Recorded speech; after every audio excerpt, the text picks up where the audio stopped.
Hello everyone. स्वागत है आप सबका ज्योग्राफी विद कंसेप्ट चैनल पर। गाइस, क्या आप भी यूजीसी नेट, यूपीएससी या अदर स्टेट एग्जाम की तैयारी कर रहे हैं जहां आपको लगता है आपकी ज्योग्राफी वीक है, या ज्योग्राफी से रिलेटेड आप कोई भी चीज पढ़ते हैं आपको समझ नहीं आता है, या आपको मतलब कि रट्टाफिकेशन करना पड़ता है ज्योग्राफी में? तो यहाँ पर आपको हर हर topic with concept, with map, with example, with diagram इस तरीके से समझाया जाएगा कि वो ना कि रट्टाफिकेशन हो, बल्कि उसको आप लाइफ टाइम के लिए उन चीजों को समझ सके। तो हम देख रहे थे सोइल्स के बारे में, जो एनवायरमेंटल ज्योग्राफी का पार्ट है। कल की क्लास में हमने पढ़ा था सोइल के बारे में। सोइल मतलब मिट्टी कैसे बनती है, और उसका मतलब मृदा परिच्छेदिका, उसको हमने 4 टाइप में डिवाइड किया था। O type, A type, B type, C type. उनमें किस-किस टाइप की मिट्टी होती है, उसके बारे में बताया था। और मिट्टी का संगठन किन-किन पदार्थों से होता है, उसमें कितनी मात्रा में वायु होती है, कितनी मात्रा में जल होता है, कितनी मात्रा में और भी खनिज लवण होते हैं, ह्यूमस कितनी मात्रा में होता है, ये सारी चीज़ों पर हमने चर्चा की थी। उसके बाद हमने पढ़ा था मृदा का वर्गीकरण, सॉइल क्लासिफिकेशन। मृदा के वर्गीकरण को हमने 3 पार्ट्स में डिवाइड किया था। कौन-कौन से थे वो? उत्पत्ति के आधार पर मृदा, रंग रूप संगठन या गठन के आधार पर मृदा, और तीसरा था उसके मतलब कि भारत के अंदर उसका विस्तार, यानी कि कृषि विभाग जो 1956 में स्थापित हुआ था, एग्रीकल्चर विभाग, उसने जो मतलब मृदा के बारे में बताया था इंडिया में, उसके अनुसार हमने मृदा को मतलब डिफाइन किया था, क्लासिफाई किया था। सो गाइस, इतना हमने कल की क्लास में कर लिया था। अब उसको उसके क्लासिफिकेशन को वन बाय वन देखना था कि कहाँ पर कितनी मृदा पाई जाती है, और उसको मैप के अंदर भी करना था। इतना वर्क रह गया था, उसको आज की क्लास में हम कर लेंगे। ठीक है, तो स्टार्ट करते हैं आज की क्लास। कल का थोड़ा रिवाइज हो गया आपका, और अगर आपने कल की क्लास ना देखी हो तो पहले जाकर उस क्लास को देखिए, ताकि अब आगे का समझने में आसानी हो। ठीक है, क्लास को स्टार्ट करते हैं जय माँ सरस्वती का नाम लेते हुए। मृदा का वर्गीकरण। वर्गीकरण, ठीक है। उस पे मैंने उत्पत्ति के आधार पर मृदा की उत्पत्ति के आधार पर मृदा को 2 टाइप्स में बांटा था। कौन-कौन से? अंतः मंडलीय मृदा और मंडलीय मृदा। मंडलीय मृदा के अंदर कौन-कौन सी मृदा आती है? लैटराइट और लाल मिट्टी। मंडलीय मृदा के अंदर कौन-कौन सी मिट्टी आती है? लैटराइट और लाल मिट्टी। और जो अंत्यमंडलीय है उसके अंदर कौन-कौन सी मिट्टी आती है? काली मिट्टी, पर्वतीय मिट्टी, सैलाइन मिट्टी, एल्काइन मिट्टी, ये सब आती हैं। मंडलीय और अंत्यमंडलीय मिट्टी किसका पार्ट है? पर्वतित मिट्टी का या स्थलीय मिट्टी का? स्थलीय मिट्टी क्या होती है? स्थलीय मिट्टी वो होती है जो मतलब कि एक स्थान पर ही उसका निर्माण होता है। और परिवहित मृदा कौन सी होती है? जिसका परिवहन होता रहता है। तो परिवहित मृदा के अंदर कौन कौन सी मृदा आएगी? जलोढ़ और रेतीली या रेगिस्तानी मृदा। रेतीली और रेगिस्तानी मृदा का परिवहन किससे होता है? वायु के कारण। और जलोढ़ मृदा का परिवहन किससे होता है? जल के कारण, नदियों के कारण, वर्षा के जल से भी इनसे उसका परिवहन होता है, तो उसको परिवहित मिट्टी कहते हैं। रंग रूप गठन के आधार पर मोटे कणों वाली मृदा, बारीक कणों वाली मृदा, मध्यम मोटे कणों वाली मृदा मृदा और मध्यम कणों वाली मृदा, ये 4 टाइप्स में डिवाइड किया था। और लास्ट पार्ट क्या था? कृषि भारतीय एग्रीकल्चर विभाग के अनुसार वृहद स्तर पर पाए जाने वाली मृदा और लघु स्तर पर पाए जाने वाली, मतलब छोटे स्तर पर पाई जाने वाली मृदा। वृहद स्तर पर कौन कौन सी थी? वृहद स्तर पर मतलब कि एक तो काली मिट्टी, एक जलोढ़ मिट्टी, एक पीली मिट्टी, एक लाल या लैटराइट मिट्टी, ये थी वृहद स्तर पर पाई जाती है। तो फिर छोटे स्तर पर कौन-कौन सी मृदा पाई जाती है? पर्वतीय मृदा, रेतीली या रेगिस्तानी मृदा, पिट मृदा, एल्काइन मृदा, सैलाइट मृदा, ये छोटे स्तर पर पाई जाती है। ठीक है? इनको अभी लास्ट क्लास में करवाया था, अभी फिर रिवाइज करवा दिया है। अब हम एक एक मिट्टी के बारे में पढ़ेंगे। फर्स्ट है काली मृदा।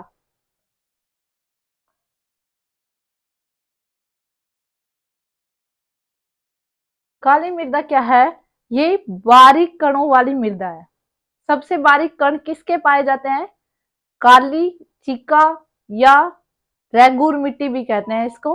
इसके कण, बारीक कण पाए जाते हैं। तो ये बारीक कणों वाली मृदा है। बारीक कणों वाली मृदा है। ठीक है। ये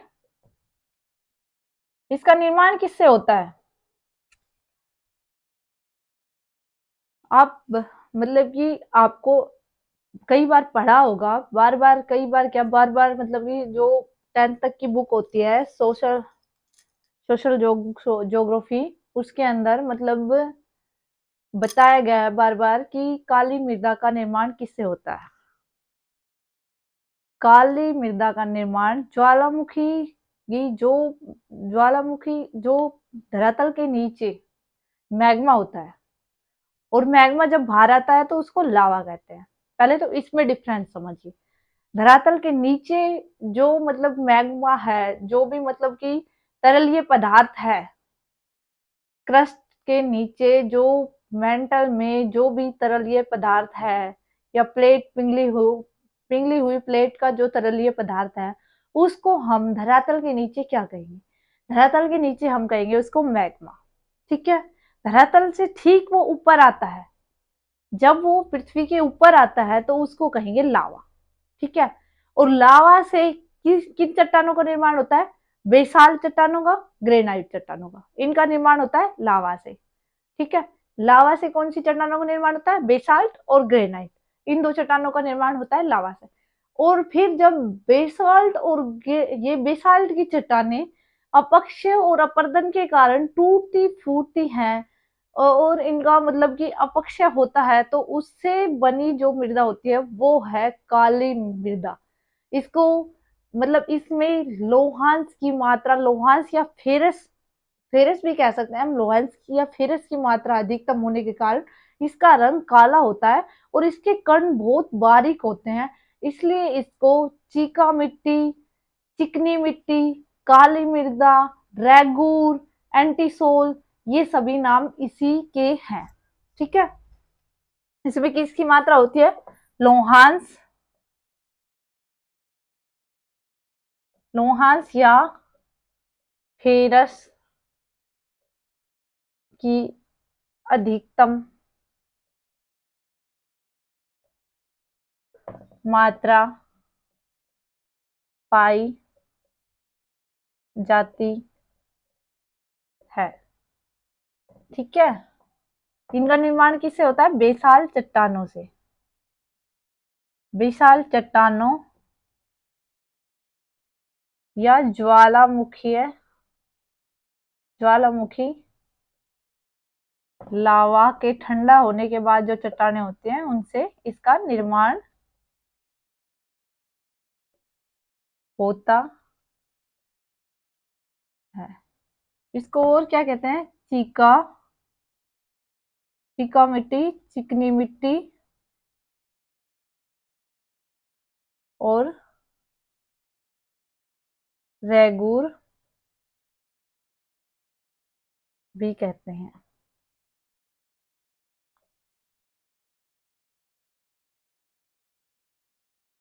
अब आप लोगों ने कोई स्टेट एग्जाम दिया हो या फिर मतलब नेट का एग्जाम दिया हो, तो एक क्वेश्चन बार बार पूछा जाता है, आप लोगों को याद होगा। वो क्वेश्चन इसी मृदा से रिलेटेड है। वो क्वेश्चन क्या है? स्वयं जुताई वाली मृदा कौन सी है? स्वयं जुताई वाली मृदा कौन सी है? ये क्वेश्चन बार बार एग्जामिनर पूछता है। तो स्वयं जुताई वाली मृदा काली मृदा है। ठीक है, इतना क्लियर है, बार बार आपने पढ़ लिया, रट लिया। क्यों है? क्या वो स्वयं ही जुत जाती है? क्यों? इसके पीछे क्या रीजन है, उस चीज को हमें जानना जरूरी है कि काली मृदा को स्वयं जुताई वाली मृदा क्यों कहते हैं? क्या है, काली मृदा के अंदर पानी को सोखने की क्षमता सबसे अधिक होती है। चिकनी मिट्टी के अंदर पानी को सोखने की सबसे अधिक क्षमता होती है। तो जब यहाँ पर वर्षा होती है, क्या अधिक तापमान, यानी कि सूर्य के अधिक तापमान के कारण जब धरातल, यहाँ जो चिकनी मिट्टी जहाँ पर होती है, वो अपने आप फट जाती है, उसमें दरारें पड़ जाती हैं। बहुत ज़्यादा मात्रा में, मतलब कि दरारें पड़ जाएँगी, जगह-जगह दरारें पड़ जाएँगी। तो वो फटा-फटा सा हिस्सा ऐसा लगेगा जैसे खेत अपने आप ही जुत गए हों, और उसमें अगर बीज डाल दिया जाए और उसके बाद वर्षा हो, तो वो अपने आप ही बिना, मतलब खेत को जोते ही वहाँ पर फसल उग जाती है। इसलिए काली मृदा को स्वयं जुताई वाली मृदा कहते हैं। और इस टाइप का पार्ट भारत के अंदर कहाँ पर है? गुजरात, महाराष्ट्र में। कौन-कौन से पठार है? काठियावाड़ का पठार जो गुजरात के अंदर है, दक्कन प्लेटू जो महाराष्ट्र के अंदर है, ठीक है? और यहाँ मध्य प्रदेश का भी कुछ पार्ट है जहाँ पर काली मृदा पाई जाती है, ठीक है? और यहाँ पर किस टाइप की कृषि होती है? यहाँ पर सर्वाधिक तो कपास की कृषि होगी, क्योंकि कपास के लिए सर्वाधिक उपयुक्त है ये मृदा। इसमें कपास की सबसे अधिक कृषि होती है। उसके बाद मूँगफली, गन्ना, गेहूँ की भी होती है वैसे तो। ये मुख्य तौर पर यहाँ पर कपास और मूँगफली की कृषि की जाती है। ठीक है? इतना समझ आया काली मृदा के बारे में? काली मृदा सबसे बारीक कणों वाली मृदा है, इसमें जल को सोखने की सबसे अधिक क्षमता है, इसमें लोहांश और फेरस की अधिकता है, इसका निर्माण बेसाल्ट चट्टानों से या ज्वालामुखी लावा के मतलब जो ठंडा होने के बाद उससे होता है। इसको चिक्का, चिकनी, रेगूर मिट्टी भी कहते हैं। भारत में इसका वितरण कहाँ पर है? महाराष्ट्र, गुजरात, मध्य प्रदेश, जो काठियावाड़ का पठार है, दक्कन का पठार है, यहाँ पर इस टाइप की मृदा देखने को मिलती है। ठीक है? और इसमें कौन-कौन सी फसलें की जाती हैं, कृषि के लिए मतलब इसकी क्या उपयोगिता है, इसके बारे में मैंने बताया है। और गाइस, एक बात मैं हर क्लास में रिवाइज करती हूँ, मतलब मेरा मेन मोटिव यही है कि आप लोगों को एक ही चीज़ बार-बार ना पढ़नी पड़े, इसलिए एक बार में ही उसको अच्छे से ध्यान से पढ़ लो। तो उसके लिए क्या है, आपको ज़रूरी है उन चीज़ों को नोट आउट करना। तो हर टॉपिक के आप नोट्स बनाते चलिए, नोट आउट करते चलिए, एग्ज़ाम अपने आप क्वालीफाई होगा। ठीक है? अभी हम नेक्स्ट पढ़ते हैं। इतना समझ आया चिकनी मिट्टी के बारे में? कौन सी आई? बारीक कणों वाली मृदा।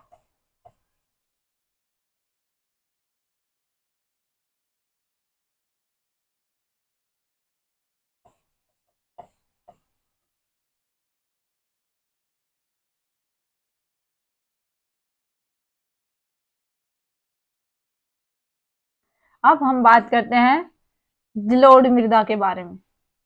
जो भारत के अंदर सबसे अधिक मात्रा में जो कौन सी मृदा पाई जाती है? जलोढ़ मृदा। और जलोढ़ मृदा या दोमट मृदा या ब्लूई दोमट, दोमट मृदा दो टाइप्स की होती है, एक तो चीका दोमट, एक ब्लूई दोमट। ठीक है? जलोढ़ मृदा,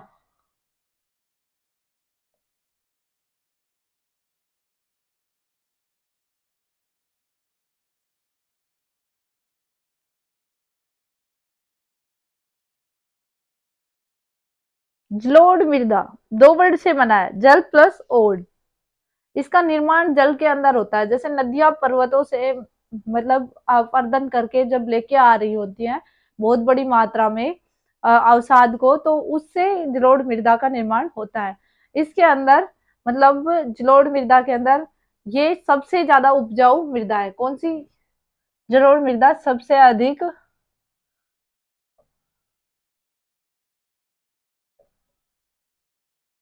उपजाऊ मृदा है? इसमें ह्यूमस और कैल्शियम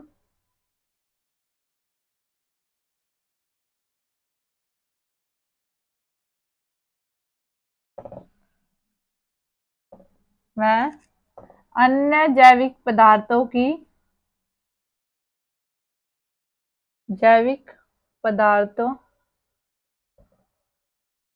की मात्रा पाई जाती है, और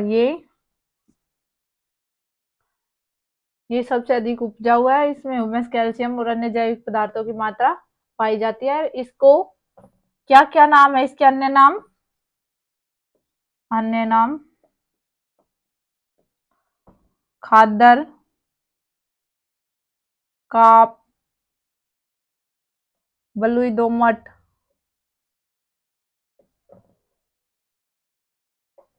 चिक्का दोमट,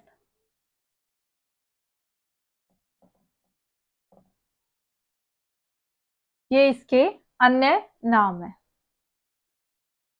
जलोढ़ मृदा मतलब जलोढ़ मृदा सबसे अधिक उपजाऊ मृदा कहलाती है। क्यों? क्योंकि इसके अंदर मतलब कि जो कृषि के लिए सबसे ज्यादा उपयुक्त पदार्थ होते हैं उनकी इसमें मतलब आपूर्ति होती है। इसमें अलग से कुछ डालने की जरूरत नहीं होती। क्यों होती है इसमें सारी चीजों की मतलब क्यों है ये इतनी उपजाऊ? देखो, ये जब नदियां अपने साथ अवसाद लेके आ रही हैं, किसी भी चट्टानी भाग को तोड़ फोड़ के कति उसको बारीक मसाला करके लेके आ रहे हैं, ठीक है। जब नदी के अंदर कुछ जीव भी होंगे जो मरे होंगे, उन उनको भी वो साथ लेके आ रही है, तो उसके कारण उस उन जीवों की हड्डियों के मतलब कि पिसने के कारण इसमें कैल्शियम की मात्रा की आपूर्ति हो जाती है। और जो मतलब कि पेड़ पौधे भी होंगे उसके किनारे, नदी के किनारे, या फिर वैसे भी बहुत सारे मतलब पत्तियां वगैरह उसमें पानी के अंदर मिल जाती हैं, तो उससे मतलब ह्यूमस की मात्रा इसमें पूर्ति हो जाती है। तो और जो कुछ मतलब कि वैसे कुछ और एलिमेंट है जो चट्टानों के अंदर होते हैं, वो सारे भी इसके अंदर पाए जाते हैं। इसलिए ये सर्वाधिक उपजाऊ मिट्टी है। और ये कहाँ पर पाई जाती है? ये नदियों के किनारे ही पाई जाती है। और भारत के अंदर आपको पता है जो नदियों से रिलेटेड जो भाग है वो सर्वाधिक है। तो ये कहाँ पर पाया जाएगा? गंगा ब्रह्मपुत्र के मैदान में ये मिट्टी सबसे अधिक पाई जाती है, और भारत का यही भाग सबसे अधिक उपजाऊ है। इसमें सब कौन सी फसल उगाई जाती है? चावल, गेहूं, गन्ना और भी मतलब अन्य फसलें जो इसके अंदर उगाई जाती हैं। ठीक है, इतना समझ आया। और इसका मतलब कि अन्य नाम मैंने बताया खादर, काप, चीका दोमट, बलुई दोमट। चीका दोमट के अंदर क्या है? चीका दोमट के अंदर वो ही है कि पानी की सोखने की क्षमता अधिक होती है बलुई दोमट के कंपैरिजन में। ठीक है, इतना समझ आया। अब हम नेक्स्ट देखते हैं लाल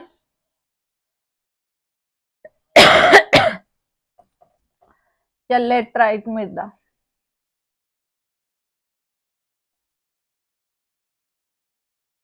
ये मध्यम कणों वाली मृदा थी। कौन सी?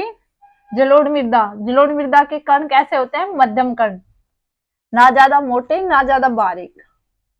नेक्स्ट है लाल और लेटराइट मिट्टी।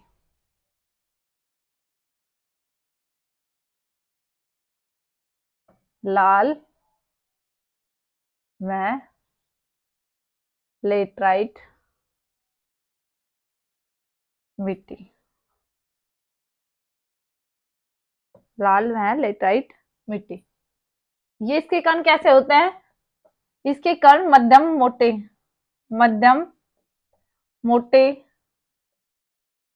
कण होते हैं। और इसका रंग कैसा होता है? इसका रंग भूरा होता है। इसका रंग भूरा या काला होता है। और इसके अंदर किसकी मात्रा होती है? लोह ऑक्साइड की मात्रा सर्वाधिक होती है। ऑक्साइड की मात्रा सर्वाधिक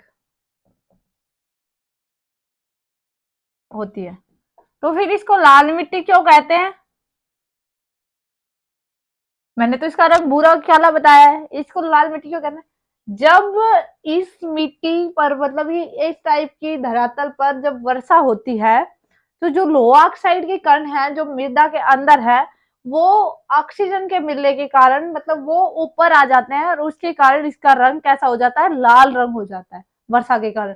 और जो जहां पर ये मिट्टी पाई जाती है, वहां पर मतलब वर्षा भी अधिक मात्रा में वर्षा पाई जाती है उन स्थानों पर। जब मैं भारत के मैप के अंदर करूंगी तब आपको समझ में आएगा कि इस जहां पर इस टाइप की मिट्टी पाई जाती है वहां पर वर्षा भी अधिक मात्रा में पाई जाती है। तो जब वर्षा होती है तो मतलब इसके कण लोहों के कण बाहर आते हैं, तो इसका लोहा ऑक्साइड के कारण इसका रंग लाल हो जाता है।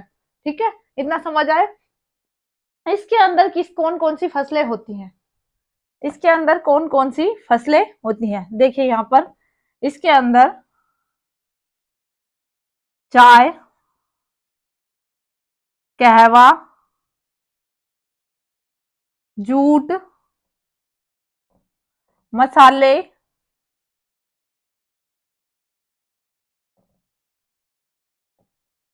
और काजू, इस टाइप की यहाँ पर फसलें होती हैं।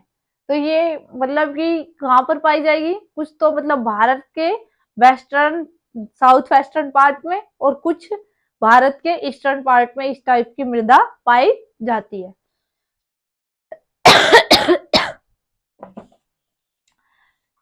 अब एक और रह जाती है मोटे कणों वाली मृदा।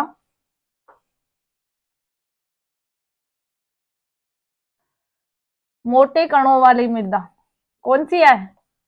रेगिस्तानी या रेतीली मिट्टी?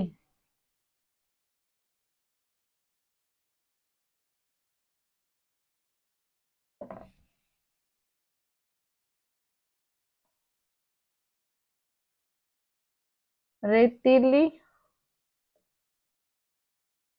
या बलुई मिट्टी?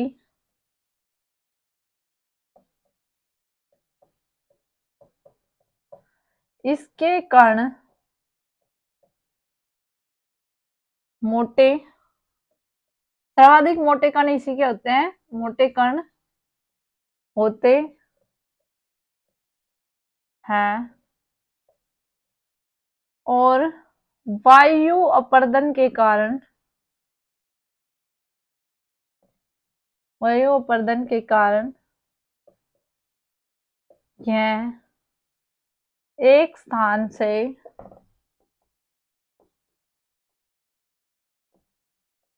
दूसरे स्थान पर परिवहित होती रहती है। और इसमें कौन कौन सी फसलें होती हैं? ज्वार, बाजरा, ये फसलें इस मिट्टी के अंदर होती हैं, ज्वार और बाजरा। ठीक है, ये इस टाइप की मिट्टी कहाँ पे पाई जाती है? एक तो मतलब कि राजस्थान के अंदर जो रेगिस्तानी पार्ट है उसमें, कुछ मतलब इसका पार्ट साउथ हरियाणा में भी देखने को मिलता है, कुछ इसका पार्ट थोड़ा सा गुजरात में भी देखने को मिलता है इस मिट्टी के टाइप में। ठीक है, इतना समझ आया आपको? अगर कहीं भी आपको कोई डाउट है, कहीं समझने में कोई दिक्कत है, या फिर आपको लगता है कि हाँ कुछ पार्ट छूट गया है, तो गाइस उस चीज को आप कमेंट सेक्शन में मतलब डाला करो जहां भी आपको कोई डाउट लगता है। अब हम इसको देख लेते हैं कहाँ एक बार मैप के अंदर, और अच्छे से क्लियर हो जाएगा। कुछ अगर समझ नहीं आया होगा तो वो मैप के अंदर मतलब भारत में मृदा का वर्गीकरण, भारत में मृदा का वर्गीकरण।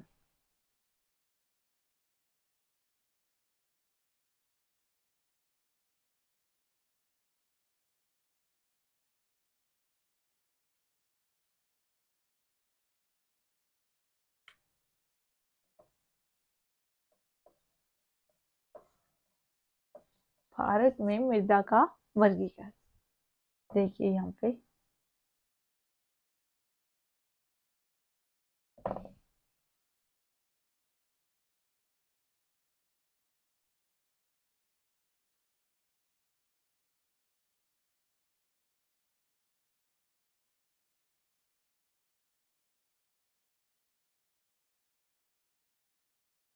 ठीक है, ये हो गया इंडिया। यहाँ पर हम एक छोटा सा इंडेक्स बना लेते हैं, आपके लिए आसानी होगी कि कहाँ पर हम किसको दर्शा रहे हैं। ठीक है, फर्स्ट है, हमने पढ़ा उस हिसाब से लिख लेते हैं, काली मृदा। सेकंड है जलोढ़ मृदा। थर्ड है लाल या लैटराइट मृदा।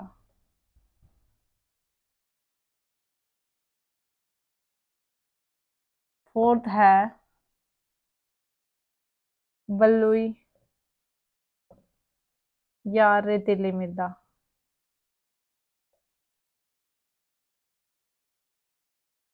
और फिफ्थ है, जो ज्यादा एक्सप्लेन नहीं किया, पर्वतीय मृदा।